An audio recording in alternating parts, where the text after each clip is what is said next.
3 buwan na ang nakalipas, ginastos ko ang lahat ng naipon kong pera sa bahay na ito sa likod ko sa isang subasta.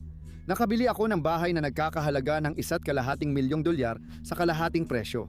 Ang problema, hindi ako pinapayagang pumasok sa bahay na yon. Pero sa likod ng pintuang ito ay may isang babae na tumatangging sumagot. Nagkukunwari siyang wala siya dahil nakatira siya sa bahay na ako talaga ang may-ari.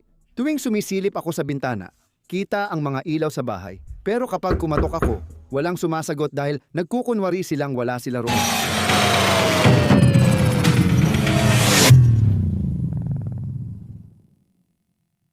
Makaraan ng ilang araw, Ari mo ang bahay pero ikaw, Oo, ari ko ang bahay, pero may nakatira na ayaw umalis. Kailangan kong pumasok sa bahay, pero ayokong gawin yon ng mag-isa. Mga umupa ba sila? Binili ko na ito, pero ayaw pa ring umalis ng dating may-ari. Kailangan kong mag-inspeksyon para sa insurance, pero ayokong pumasok doon nang wala siya. At gusto ko sanang magkaroon ng, kailangan mo bang pumunta doon para sa mga litrato? Sabi mo, oo, pakiusap. may mga unit akong nakakall ngayon. Pag natapos sila, pupunta na ron, pumunta ka na. Sige, Salamat. Sige, paalam. Titingnan natin kung lumipat na sila. Wala akong nakitang truck, pero may 2 kotse sa driveway at isa sa kalsada. Kaya walang nagbago, wala pang nagawa. Wala na ang for sale sign. Welcome sa part 2 ng pagbili ko ng $1 milyong na bank foreclosure na bahay at ang mga sakit ng ulo nito. 3 buwan na akong nagbabayad para may tumira sa bahay na yon. Libre siyang nakatira roon at nagkukunwaring wala siya. Inimpake namin ang gamit sa New Hampshire at lumipat ang pamilya ko sa Florida. 6 na buwan na mula nang magpaupa kami ng bahay para sa 1 taon. Sa 6 na buwan, expired na ang kontrata kaya kailangan namin ng bagong matitirhan. Alam na namin ang eksaktong lugar na gusto naming lipatan dito mismo at binili ko na rin ang bahay na gusto naming lipatan 3 buwan na ang nakalipas. Alam na rin namin na gusto naming tumira malapit sa tubig. Isa yan sa mga dahilan kung bakit kami lumipat sa Florida at hindi ako bumibili ng kahit ano sa regular na presyo. Nakita ko ang bahay na gusto namin na ipapa-auction na at nag-alok ako ng 100,000 higit sa utang ng may-ari sa bangko bago ang auction. Tinanggihan niya ang alok ko.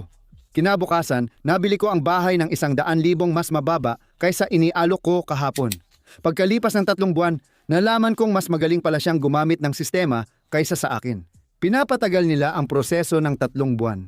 Nasa pangalan ko na ang titulo ng bahay, pero hindi pa rin ako pinapayagang pumasok sa property na iyon. Hanggang sabihin ng korte na pwede na ako dahil hindi pa nila ako binibigyan ng pahintulot. Ang writ of possession ay utos ng korte na nagpapahintulot sa akin na legal na paalisin ang tao mula sa bahay nila o sa bahay ko.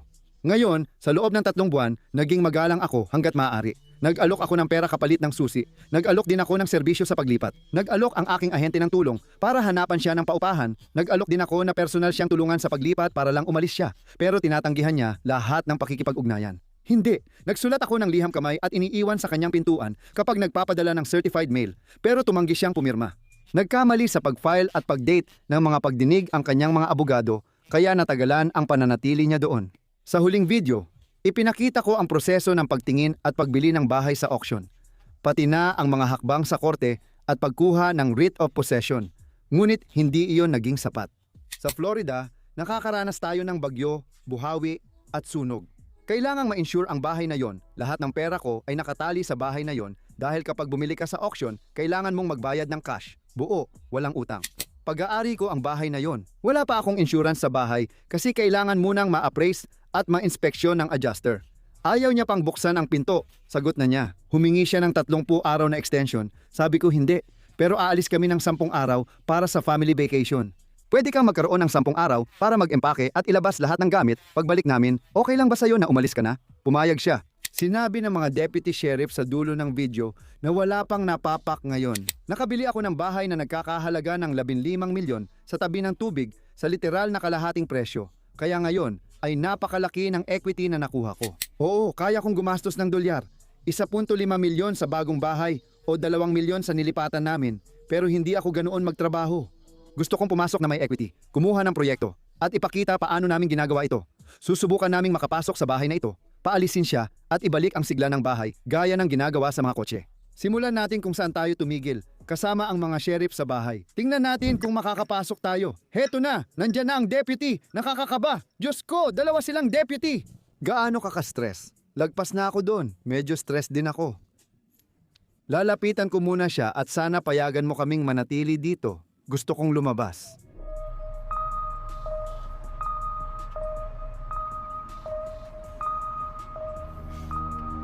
Nandyan ang mga sheriff. Alam naming nasa bahay siya dahil nakita namin pero ayaw niyang sumagot. Ganito rin nang mag-isa akong pumunta. Oo, parang ayos naman. Pero mula nang nabili namin ito, di na ako nakapasok. Halos na-stress na ako. Parang panic mode. Dumating siya, kinakamot ang mga kamay at tuhod. Ayaw niyang buksan ang pinto kahit bukas ang ilaw. At nakita pa naming itinapon niya ang basura. Hindi ko magagawa ang inspection ko sa Lunes. Kailangan kong kansilahin ang inspeksyon. Ano ang sinabi nilang gawin mo? Sabi niya, pwede kang umikot-ikot pero may malaking aso sila. Kaya hindi ko irerekomenda na pumunta ka sa likod kasi may malaking aso. Anong aso? Hindi ko nakita. Alam niyang nasa loob sila ng bahay at ayaw magbukas. Kansilahin ang inspeksyon sa Lunes at hintayin ang utos ng hukom. Maghihintay tayo ngayon. Sabi niya, pag dumating ang utos, pwede kang maging mabait pero parang mabait ka na. Sabihin mo na lang na umalis siya. Sisirain ko ang pinto para makapasok at sila na ang magpapalabas sa kanya. Iiwan lahat ng gamit niya sa loob. Sabi nila, sumilip sila sa bintana. Ni hindi pa siya nagsisimulang mag-empake. Kaya binigyan ko pa siya ng dagdag na 10 araw bilang pakikisama pero ni isang gamit ay hindi pa niya naipapak.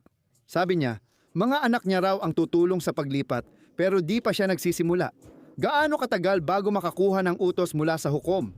Isinampa ko yon 6 na araw na ang nakalipas, kaya maghihintay pa tayo ng mahigit 1 buwan. 1 buwan na ang lumipas, pero nangyayari pa rin ito.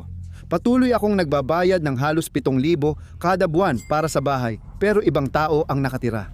Bakit? Dahil magaling siya mahusay sa paglalaro ng sistema. Kaya nagsampa ako ng writ of possession, malamang sa huling eksena. Gumastos ako ng 70 at kaunting oras dahil inilagay ko ang bahay sa limited liability company. Hindi ko kayang irepresenta ang sarili ko, kaya pinapirma ang abogado ng akusado. Pero ako pa rin ang nagre-representa sa sarili ko. Kailangan kong kumuha ng abogado, kaya nagbayad ako ng 375 para magkaroon ng abogado na nagtatrabaho mismo doon. Tatawid lang siya ng kalsada papunta rito at isusumite ang mga papeles na naipasa ko na. Kinailangan niyang muling isumite ang mga papeles para formal niyang maipakitang siya ang representante ko. 375 ang naggastos ko roon. Nag-file ng mosyon ang abogado niya. Kaya may writ of possession na nagbibigay sa akin ng sulat bilang may-ari ng ari-arian at kailangan mo nang umalis. Konektado ito sa kaso. Sa pagdinig, parang nakatali ito sa case number. Kaya hindi lang ako laban sa kanya, kundi ako at ang bangko pa rin laban sa kanya. Kaya sa kasamaang palad, ang writ of possession ay naisama sa mismong kaso at pagkatapos ay pinafile ng kanyang abogado ang isang mosyon para makuha ang karagdagang pondo. Nagbayad ako ng 10 dahil may utang siyang Y. May diferensya, kaya gusto niyang kunin ito mula sa bangko na may utang sa kanya ng mga 8,000. Kailangan kong i-file ang mosyon para sa writ of possession ng kasong ito. Sila ang kukuha ng petsa ng pagdinig at yun lang ang available. 1 buwan pa ang lumipas, kaya 1 buwan na naman ang nadagdag, halos Mayo na. At nakatira pa rin siya sa bahay ko. Nagbabayad ako ng buwis sa ari-arian, nagbabayad ako ng interes sa pera at malapit na ring makansela ang insurance ko dahil kumuha ako ng insurance sa ari-arian, insurance para sa may-ari ng bahay. Kailangan nilang mag-inspeksyon sa loob ng bahay pero ayaw niyang magpapasok o sumagot sa pinto. Dahil dito, nagbabanta na ang insurance ko na kansilahin ito kaya hindi ko na lang pinapansin ang mga tawag nila. Baka wala na akong insurance para sa may-ari ng bahay at hindi ko alam. Kung masunog pa ang bahay, malas ko na lang. Pupunta kami ngayon para makuha ko sana ang writ of possession ko. Malalaman natin agad. Saludo ako sa abogado ko na nag-aasikaso ng lahat pero gusto ko pa ring irepresenta ang sarili ko kung kaya. Una sa lahat, ang nagre-representa sa sarili bilang abogado ay may tanga siyang abogado. Alam ko yan. Sabi nila, ang taong nagre-representa sa sarili niya ay may tanga siyang kliyente. Well, sa harap ng Diyos bilang saksi ko, ako ang tanga na yon. Natututo ako at gustong-gusto kong matuto. Kaya hinahamon ko ang sarili ko. Nakikita kong interesante ang batas, kaya sinusubukan kong irepresenta ang sarili ko. Pero totoo, mas madali talaga kung may ibang gagawa na alam nila ang ginagawa nila. Mas mahal nga lang, pero mas epesyente naman. Tatawid ako sa kalsada para sa pirma ng clerk, sana mabilis. Pagkatapos, diretso na ako sa Sheriff's Department para makapasok sa bahay ko matapos ang 3 buwang pagbabayad. Tawagan ang insurance company at sabihing siguraduhin na hindi mawawala ang policy. Kailangan kong makapasok bago niya sunugin ang bahay. Magbuhos ng semento sa drainage o tanggalin ang mga air conditioner sa pader. Lalong lumalala ang lahat kahit kanina may magandang balita pa ako. Nasa opisina ako ng sheriff ngayon sa Civil Division at hinihintay ko ang utos ng hukom. Hinihintay kong maisampa niya ang utos. Kasi hindi naman ito instant, kaya pwede akong maghintay dito o umuwi muna at hintayin ang tawag. Tapos babalik ulit ako dito. Pagkakuha ko ng utos ng hukom, ipapacheck ko ito sa Civil Division ng sheriff para ischedule ang sheriff. Miyerkules daw ngayon, sabi nila. Ang susunod na available ay Lunes. Kaya kahit makuha ko na ang writ of possession na nagsasabing lumayas ka sa bahay ko, hindi ko pa rin siya mapapaalis hanggang Lunes. At kung may 24 oras na abiso, kaya kung bibigyan natin siya ng 24 oras na abiso, hindi nila maibibigay ang abiso hanggang Lunes at bibigyan siya ng 24 na oras. Kaya mapupunta ito ng Martes. Kaya may dagdag na 7 araw pa siya ngayon sa bahay na iyon. Kahit na ako na ang may-ari ng titulo, ako na ang may-ari ng bahay at bayad na ito ng buo. At nanalo na ako sa 2 magkaibang pagdinig. Kaya napanalunan ko ang pagdinig sa titulo at napanalunan ko rin ang pagdinig para sa karapatan ng pagmamay-ari. At oo, naipagkaloob ito. At hindi ko pa rin magamit ang sarili kong bahay ng 7 araw pa dahil lang sa mga legalidad. Dahil lang sa sistema. Ganoon lang talaga ang sistema. Kahit panalo na ako, parang talo pa rin ako. Talagang nababahala ako dito, sabi niya. 3 buwan bago umusad sa korte para lang bigyan ng abiso ang lahat sa korte. Humingi pa ang kanyang abogado ng karagdagang 30 araw humiling sa hukom ng isa pang 30 araw para makalipat. Pwede mo ba kaming bigyan ng dagdag na 30 araw 3 buwan na ang ibinigay sa'yo? Umalis ka na. 6 na taon at 3 buwan na ang lumipas. 6 na taon siyang nasa bangko, 3 buwan pa lang akong may-ari, nandoon pa rin siya. Sa pamamagitan ng sistema ng korte, ganoon lang talaga ang sistema. Wala namang kasalanan ang sinuman. Ganoon lang talaga ang takbo ng korte at pati na rin ng sistema ng sheriff. Sabi ng hukom, kailangan na talaga niyang umalis sa bahay. Pero kahit iutos ng hukom na umalis agad, hindi pa rin sila mapapaalis ng sheriff hanggang Lunes. Miyerkules ngayon, hindi Biyernes. Miyerkules ng umaga ito. Ginagawa ko ang mga video na ito para matutunan mo kung ano ang pinapasok mo at ganito ang proseso. Nakikita mo lahat. Kukuha muna ako ng almusal at sana makuha ko na ang utos. Wala na sa kontrol ko ang lahat. Sinusubukan ko lang maging kalmado. Maraming puyat at gabing hindi mapakali. Binigyan siya ng 6 o 7 araw para ibenta lahat, kabilang ang air conditioner unit bilang bakal. May maganda talagang refrigerator doon at malaki ito. Pwede niyang ibenta o kunin yon, Diyos ko, hindi mo alam ang pwede niyang gawin. Nag-aalala ako baka magbuhos siya ng konkretong pulbos sa drain o sunugin ang lugar.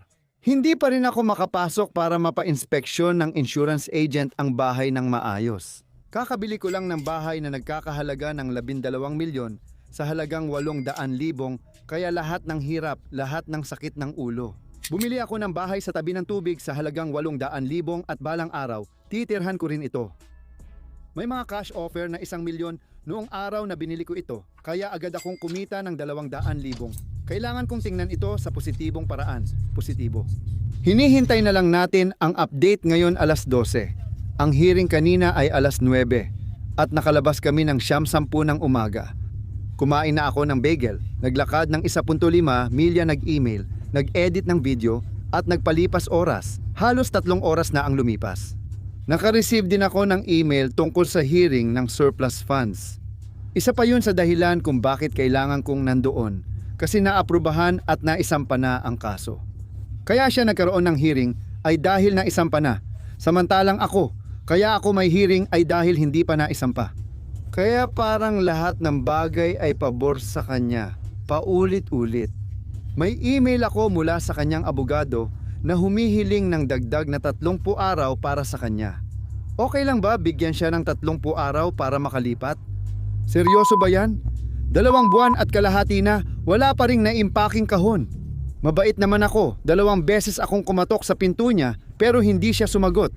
Nag-iwan ako ng mga sulat at liham para sa kanya na tinanggihan pa niya mula sa post office na magalang, mabait, maunawain at nakakatulong naman. Pwede na talaga siyang umalis. Wala na akong pakialam, basta makaalis siya sa bahay. Inalok ko pa siya ng 100,000, higit sa binili ko sa bahay, bago ang auction. Tinanggihan niya iyon. Sinulatan ko pa siya ng maayos na liham na nag-aalok ng cash kapalit ng susi, tinanggihan niya rin iyon. Inalok ko rin na bilhin ang mga gamit niya. Inalok ko siyang tulungan sa paglipat, tinanggihan niya lahat iyon. Hindi niya ako pinagbuksan nang kumatok ako para sa insurance inspection. Wala akong insurance ngayon dahil tinanggihan niya ang doorbell ko. Bahala na siya kung gusto niyang umupo sa hotel room niya. Wala na akong pakialam dahil sinubukan ko namang gawin ang tama, pero ako pa ang nagdurusa. Pero kahit ganun, naaprubahan pa rin ang motion o pagdinig niya. At naghihintay lang ako. Uuwi na ako. At pagdating ko sa bahay at pagpasok ko sa driveway ko, alam kong makakatanggap ako ng email na pwede ko nang kunin ang writ of possession. Pero kailangan ko na namang maghintay at madadagdagan pa ng 5 hanggang 7 araw siya sa bahay ko. Hindi ka pani-paniwala. Kahit bigyan pa siya ng 24 na oras para umalis, aabutin ng 5 araw bago maibigay ang 24 na oras notice. At saka pa lang pupunta kinabukasan. Sobrang nakakainis. Talagang nakakainis. Kakastop ko lang sa phone, kakaalis ko lang sa downtown, tapos dumating agad ang email. Habang nagrereklamo pa ako kanina. Dumating ang email habang palabas ako ng traffic sa downtown. Alam ko na mangyayari yon, 2 oras na akong naghihintay sa truck at ngayon lang ito dumating. Kahit ano pa, at least nandito na. Nakakatawa talaga. Reklamo ito para sa foreclosure ng mortgage at muling pagtatatag ng nawalang dokumento, hindi abiso ng lease pendants. Ito ay foreclosure. Sige, yun ang sinabi ko. Kaya bumalik ako hanggang 2,000 at 19. Kaya... Sige, kasi nakasulat dito na verified complaint para sa foreclosure ng mortgage. Perfect. Sige. 15 minuto ang lumipas. Sige. Kaya walang 24 oras na pag-post kung gusto mo. Sabi niya, pwede mo gawin pero kung foreclosure, hindi na kailangan. Marami na akong paunang abiso na ibinigay sa kanya. Umaabot pa iyon nung 2,000 at 19. Sige, ayos lang. Bibigyan mo ba ako ng 2 segundo para dalhin ito sa kanya sa circle at babalik agad ako. Tapos gagawin na natin ito, ayos lang. Oo, maraming salamat. Napakagandang balita. Kaya, gaya ng sinabi ko, gumagawa ako ng mga video na ito dahil natututo ako, at kayo ay natututo rin sa pamamagitan ko. Kaya marami akong pagkakamali at maaari kayong matuto mula sa mga pagkakamali ko o kung paano ito gumagana, kung paano ang proseso. Dahil ito ay isang foreclosure auction, hindi na kailangan ng 24 oras na abiso. At inurong niya ito bukas dahil naging magalang ako. Kaya bukas, alas 9 ng umaga, pupunta ako sa bahay. Tinanong nila kung gusto ko siyang bigyan ng courtesy weekend. Hindi, binigyan ko siya ng 3 buwan.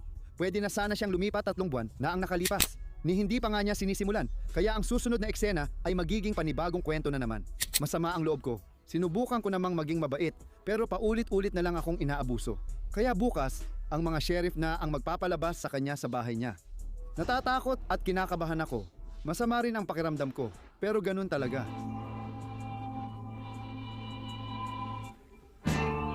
Nagpa-home inspection ako para sa insurance, ilang linggo na ang nakalipas at may mga sheriff deputy na tumulong.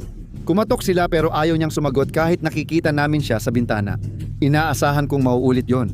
Sabi ko, hindi tayo pwedeng pumasok ng pilit, pero ako, pwede ko. Oo, nandito na ang mga sheriff at kumakatok, pero walang sumasagot at wala rin ang kotse niya. Baka kailangan ko nang pasukin ang bahay. Sinubukan kong buksan ang pinto ng 10 minuto, pero hindi ko nagawa. Bukas pala ang bintana buong oras, kaya doon ako dumaan. Ngayon, ini-inspeksyon ng mga deputy ang bahay. Pagpasok niya, sinabi kong umalis siya. May mga lalaking kumakatok sa pinto ngayon, kaya kabado ako. Ang daming gamit dito na sana nailipat na sa loob ng 3 buwan, pero di pa rin ginawa. Ngayon, ako na ang bahalang magdesisyon kung alin ang itatago o itatapon. At ililipat ko pa ang lahat ng ito para pagkatapos ay mapagdesisyonan nila kung ano ang itatapon at itatapon na lang sa basurahan. Nakakalungkot talaga at nakakainis na ako pa ang kailangang gumawa nito. Nakakita ako ng mga litrato nila mula 20 taon na ang nakalipas. Bilang isang masayang pamilya, hindi talaga maganda. Heto ang itsura dati. Sa kwartong ito, si Tarin ay todo kayod sa kusina, pati kumakain pa ng pub subs. Naayos na niya ang isang counter. Mas marami pa kaysa nagawa ko sa garahe. Ilalagay ito sa mga bariles. Si Chase naman ay nagbabasag ng kahon, 10 sentimo kada isa. Isang kahon pa lang ang nabasag niya. At maayos na ang ginagawa ni Logan sa kwarto niya. Malaki na ang progreso ni Logan at Kendall.